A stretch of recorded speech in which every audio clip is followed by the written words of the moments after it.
Recently, Nintendo announced a Xenoblade X remaster for the Switch out of nowhere, finally. Now the only other two masterpieces stuck on the Wii U are Devil's Third and a free-to-play game from Bandai Namco that was called Los Vivas that flopped and got shut down a couple of years ago. They even teased Cosmos as a playable character in it.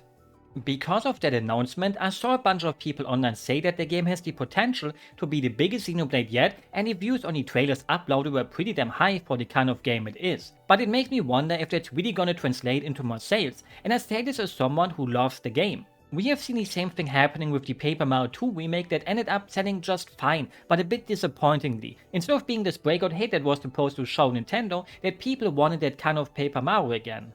Obviously, we have limited information so far on what they changed about the game and only know they're adding some new story parts that will help to clear up things a bit. How much? We don't know. Except that they're gonna expand on the ending and no worries, there will be no spoilers. And if you ask many people what they disliked about the game, they will say the story. Maybe not the story itself, but how the game is structured with how it makes you experience it, since the actual story isn't bad at all.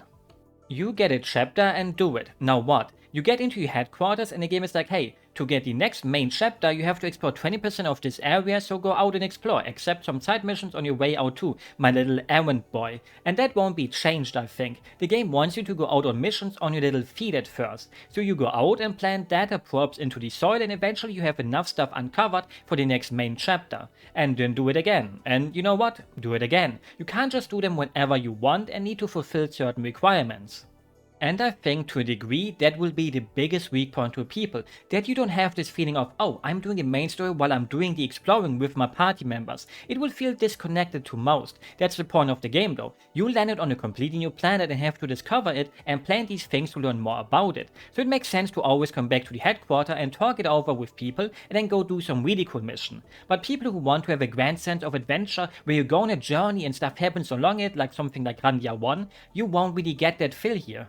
Another point is that the open world is not very interactive. I made a whole video about how it's my favorite open world ever, but if I have to see it through the lens of an average person that likes Skyrim and Red Dead Redemption, then those people will be disappointed with this one.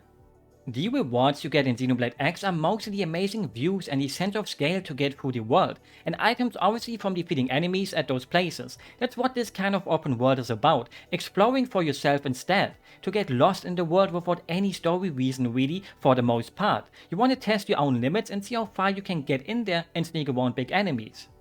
People love an open world like Skyrim's because there's always something around, even if it may have the feeling of, oh great, another cave eventually. But there's cities to find with long quest lines that you can have fun with, NPCs to interact with, and I don't even have to start talking about Breath of the Wild, right? Where exploring gives you shrines in all their towns, ruins that have puzzles in them, things like that. Here the world is more static and I think that won't appeal to people who want to have a reason to explore. They won't really be amazed at the wonders that the world has to offer through its views because they don't have a big quest to do there yet. Sure, there's hidden caves and all that, but instead of giving you something fun to do in them, it's mostly just super bosses to be found and to be beaten, but it's mostly endgame stuff, and people who mostly just beat the game and then put it away won't even get to fight them really then.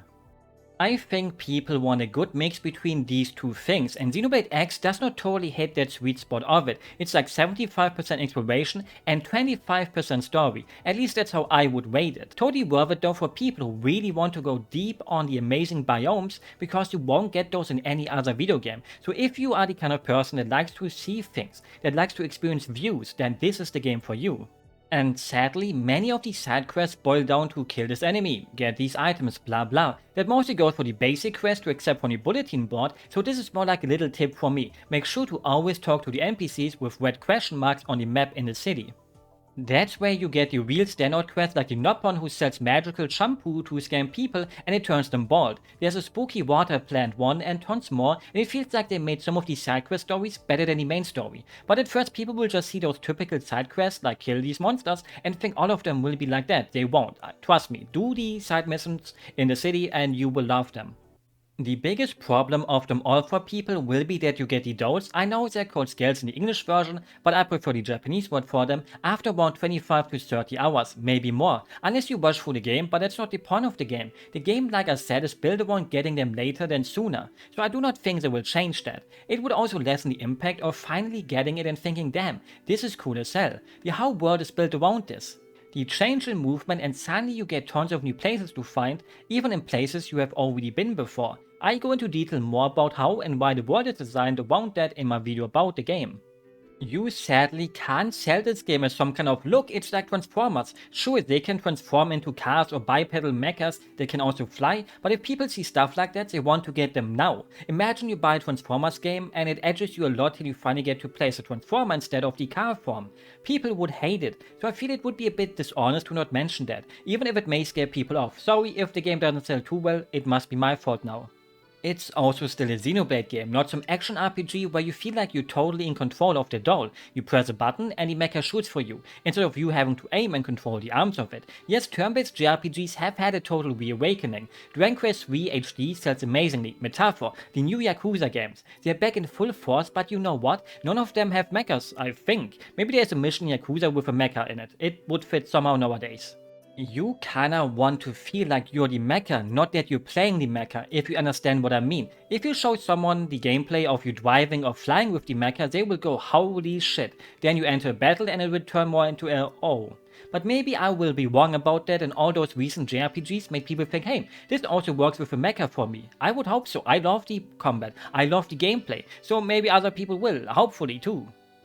I wish the game would blow up like a bomb, but I remain skeptical about its true potential, even if they would fix some of these things, especially after people also thought Xenoblade 3 is gonna blow up even more than Xenoblade 2 did, and then it just didn't, despite having a bigger user base at that point and now even bigger. That's a topic for another day though.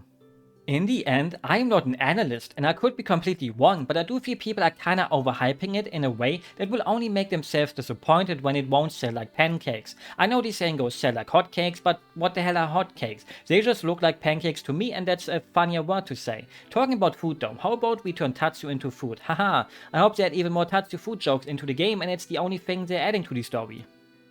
Does it matter? Well, mostly just to Nintendo and Monolith Soft. We don't know what they expect and what it could lead to. 1 million copies sold maybe looks like a disappointment to fans, but I think that's around what they would be satisfied with, at least.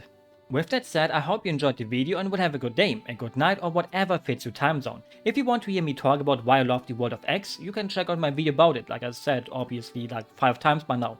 Sorry, if you want to, but only if you want to. You don't have to if you don't want to. At least it will prove I'm not a silly little hater. I just like to be an optimistic realist. Maybe it will sell a Tatsu zillion copy style.